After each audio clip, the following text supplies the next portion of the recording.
I like my anise on ice.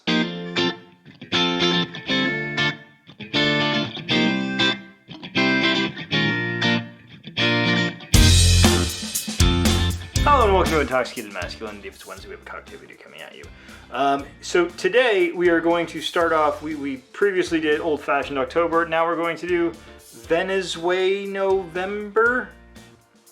Probably not a hashtag that's going to catch on. As you may or may not know, my wife is from Venezuela. She just recently got back from a trip, and she brought me back a set of spirits from her home country. And I thought it would be interesting this November to just do some cocktails that use those spirits. So we're going to be doing a few different things, but I think I wanted to start off with anise. So most people, if you are familiar with the Caribbean and spirits, you probably hear Venezuela and you think rum, which is what I always did and still do to a large degree. If you have Venezuelan relatives and they are coming over for the holidays, they will be likely be drinking scotches, possibly a Johnny Walker Black Label. The spirit you probably won't hear them talk very much about is anise. So anise is drunk primarily by the more working class people in Venezuela, but it is very popular. And so I'm going to fix two cocktails, really two cocktails and another variation on the first one. And we're going to test this out. So anise obviously has an anisette flavor. And so let's go ahead and get into this. We're going to try these cocktails and just see what we think of them. Okay, so we've got all our ingredients here, but as usual, especially when we come across a new spirit, first thing we're going to do is try it on its own. So let's get the tax stamp on it so it's a fresh crack. Alright, just gonna pour a little on in here. Now my sort of tolerance for anise, I don't love anise as a flavor. I don't hate it either. It's gonna be, the thing that I would compare this to is ouzo, which we did a number of months ago when we were talking about our Greek cocktails. This smells a lot like ouzo. In fact, let's actually do that really quickly.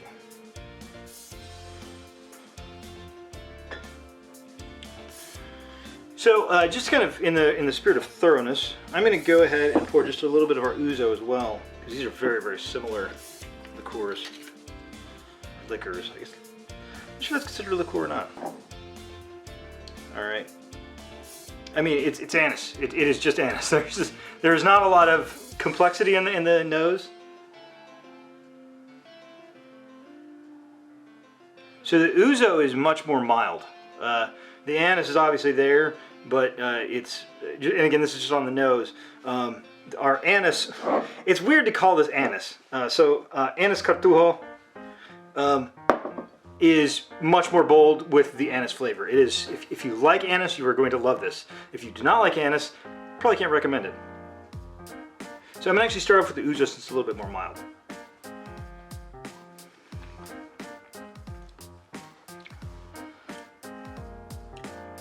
So it's nice, fairly clean, a little bit sweet, very anise. We're going to be using the word anise a lot because that's really all of what's going on here. And let's try our anise Cortujo.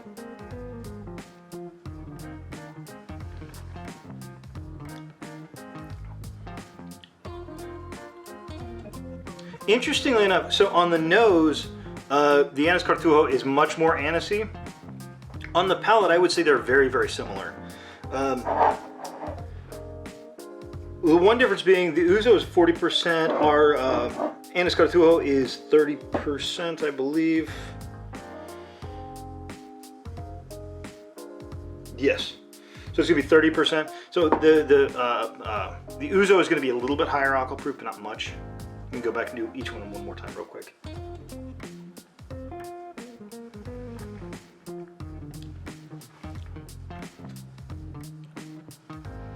Yeah, the ouzo definitely is very measured. The anise is there, but it's a little bit muted. I think on the ouzo you get the anise much more on the finish than you do on the initial palate.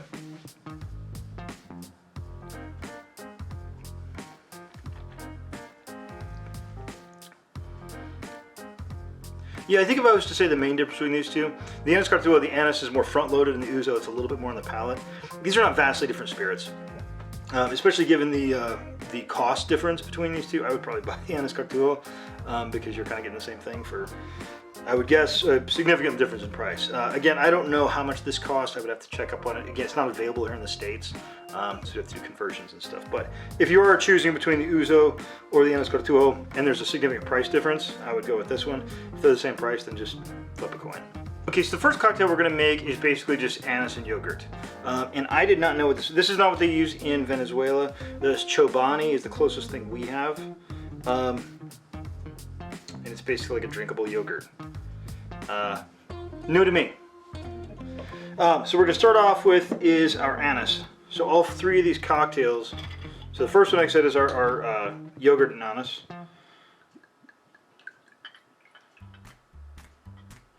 So we're just gonna toss in 2 ounces, and actually we're gonna do that for all 3 cocktails. So we're just gonna pour our anise first.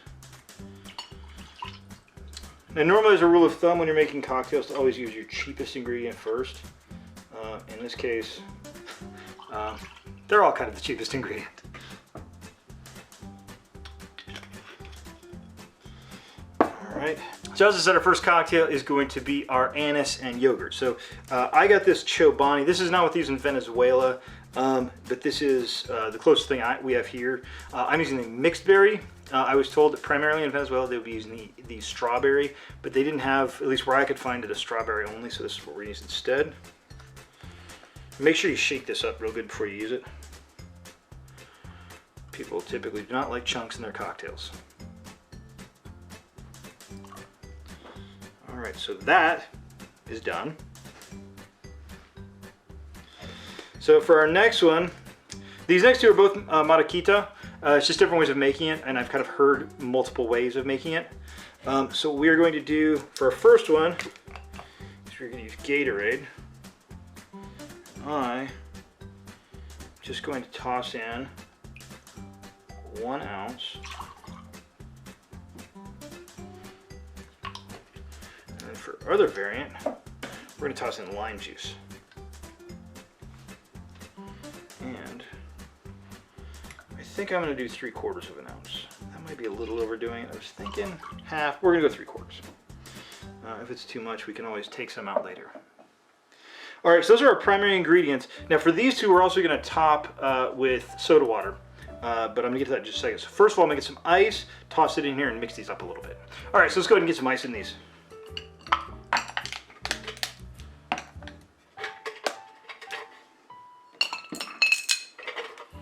Just toss in 3 relatively big cubes into each one.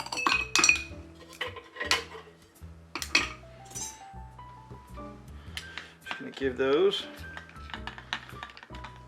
a nice little mix. And as always, just kind of keep your hand on the bottom of your glass so you can feel that cooling down.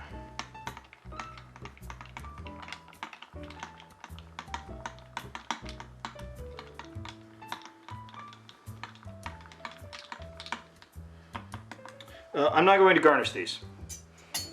I'm just not. Okay, so we got our soda water as well. I'm first going to mix these just a little bit, because obviously we don't want to mix too much once we get our soda water in there.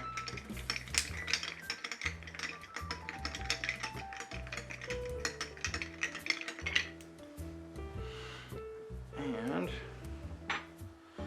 our lime.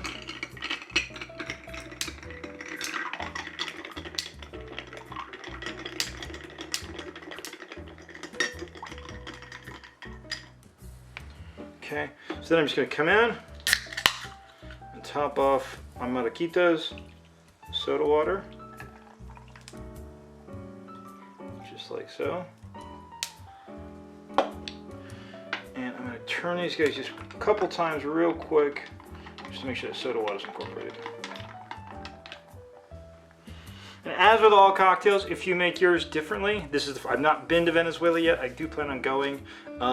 This is just how I'm making them. If you want to make it differently, or if you like it differently, then that is fantastic, and you should continue to like it differently. All right. So we have our anise and yogurt, which is anise and yogurt. And then we have our 2 Maraquitas. So we're going to start off over here. I feel like that's been chilled down enough. Let's give it a try.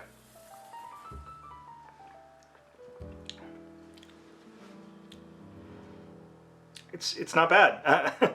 I mean, it's not what I would call a complex cocktail, but I think the anise and the fruit flavors go well together. The creaminess in cocktails is always a little bit tricky, and I think you could overdo it very easily. I don't think it overdoes it here. I think it's fine.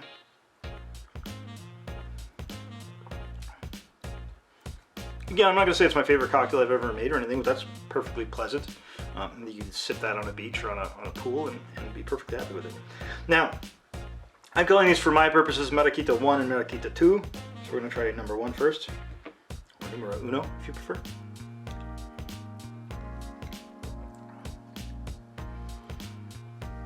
This works less. I'm going to try something. I saw somewhere, there was somewhere they were talking about adding in a little bit of lime. I'm just going to do like about 1/4 of an ounce. And I'm going to see if that helps that out a little bit.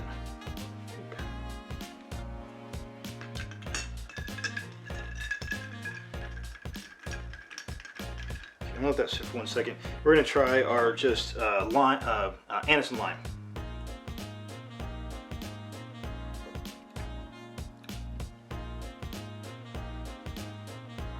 That's better. I do kind of feel like the lime and the anise are fighting each other a little bit. It's like they're so you can't quite figure what the dominant flavor in the cocktail is. It's good. It's very refreshing.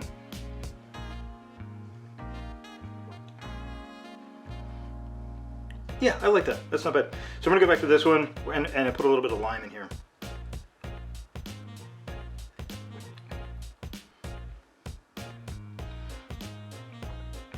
So the lime has has improved the cocktail. I would definitely, if you make the Maraquita 1, or what I'm calling the Maraquita 1, I would definitely put the lime in there. Although, I feel like at this point, the Gatorade's not really doing much of anything except kind of tamping down all the flavors a little bit.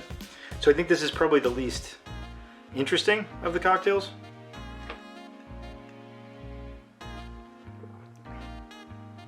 I'm gonna go back to our beginning one more time.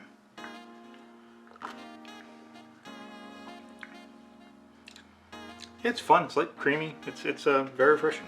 I don't dislike that at all. And then I'm gonna do the just the lime one last time.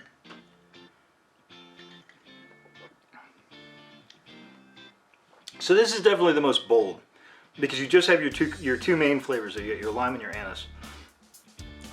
Again, they seem to be fighting a little bit. Maybe towards the beginning. The finish is good. It's more lime on the palate and then kind of anise on the finish. I think if I was sitting by a pool, this is the one I would have. Yeah, I think I would have this one. This is maybe, I don't know what pools have this one. Creamy and pool, I don't know if those go real well together. Maybe this is more, I don't know, breakfast drink. It's got dairy in there. It's a good breakfast drink. Anyway, on that bombshell, I want to thank everybody for watching. Please like, share, and subscribe, and have a good drink, and have a good day.